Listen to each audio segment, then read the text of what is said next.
7th. This bridge right here to your right, this is the Admiral Cleary Bridge. This is a pontoon bridge. It's actually one of 3 of this type of bridge in the entire world.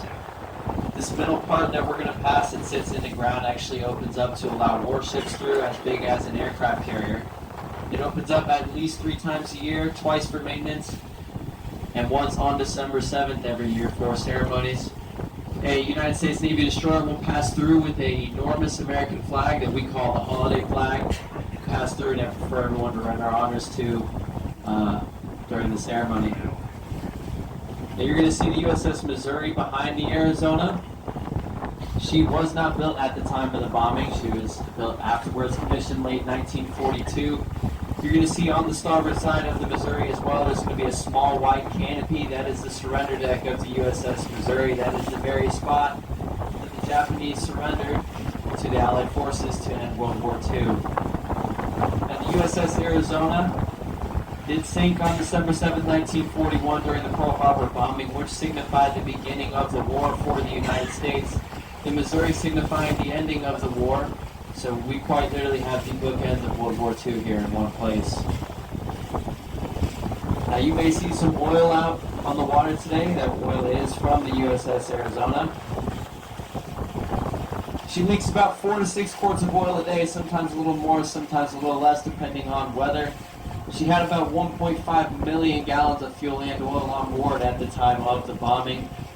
She has been leaking since that day and is expected to do so for at least a minimum, and I mean a minimum of another 80 years. To your left, this is active Joint Base Pearl Harbor. This is an active Navy base. You are in active Navy waters as we speak. These warships to your left, as we pass by, these are all active duty Navy destroyers.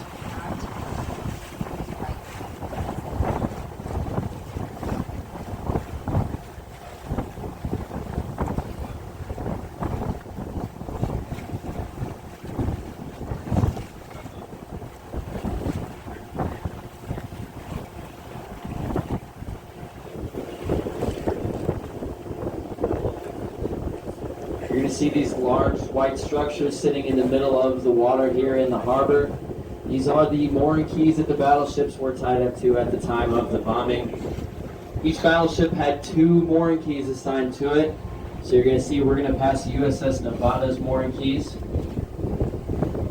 When we get to the Arizona, you're going to see the second mooring keys that have the name USS Vestal on it. The reason that name is there is because the Vestal was a repair ship that was actually tied to the side of the Arizona at the time of the bombing. So they have the names of both ships on the keys to signify both of them being there.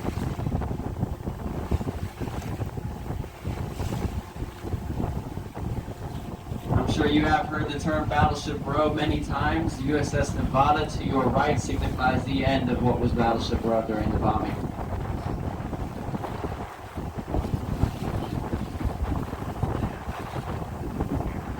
Now, if we do get out there, ladies and gentlemen, this is still an active grave site. There are still currently over 900 Navy sailors buried inside of the Arizona today.